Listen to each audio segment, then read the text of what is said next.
যুদ্ধের ধ্বংসস্তূপ, চরম অভাব আর প্রকৃতির নির্মমতার মধ্যে আটকে পড়া গাজার মানুষগুলো এখন লড়ছে টিকে থাকার যুদ্ধে, যার শেষ কোথায় তা কেউই জানে না।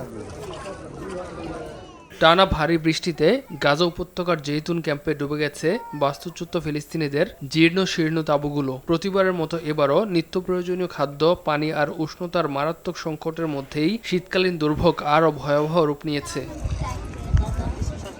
বাঁচার তাগিদে তাঁবুর চারপাশে জমে থাকা বিশাল জলাবদ্ধতা, ভেঙে চুরে যাওয়া আশ্রয় মেরামত করতে দেখা গেছে পরিবারগুলোকে। কেউ আবার পানি নিষ্কাশনের পাম্প দিয়ে জমে থাকা বৃষ্টির পানি সরাচ্ছেন। সত্যি কথা হলো, আমরা এভাবেই বেঁচে আছি। শীত এলেই দুর্ভোগ শুরু হয়। গরমে পরিস্থিতি কিছুটা সহনীয় থাকে, কিন্তু এখন এটা একেবারেই অসহনীয়।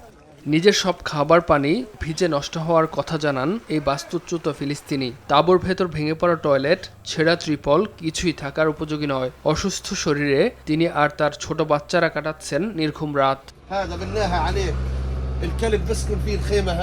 যেমন দেখছেন, আমার সব খাবার আর পানি ভিজে নষ্ট হয়ে গেছে। আর এই বাথরুমটা দেখুন, এই তাঁবুতে কোনো মানুষ থাকা সম্ভব না। এই ত্রিপল মোটেও বসবাসের উপযোগী নয়। পুরো রাতটাই কষ্টে কাটাতে হয়। বাচ্চারা খুব ছোট আর আমি নিজেও অসুস্থ। আলহামদুলিল্লাহ, আমরা আশা রাখি আল্লাহর উপর, তারপর ইসলামী ও আরব দেশগুলোর উপর। আর যাদের হৃদয়ে মানবতা আছে তারা যেন এই অসহায় মানুষের পাশে থাকে। আমরা খাবার বা পানি চাইছি না, অন্তত এমন কিছু চাই যা এই ক্যাম্পে থাকা সম্ভব করে তোলে। যেমন ঠিকমতো পয়ঃনিষ্কাশন ব্যবস্থা বা ক্যাম্পের পরিবেশের কিছুটা উন্নয়ন। শুধু আমি নই, সবাই একই কষ্টে আছে।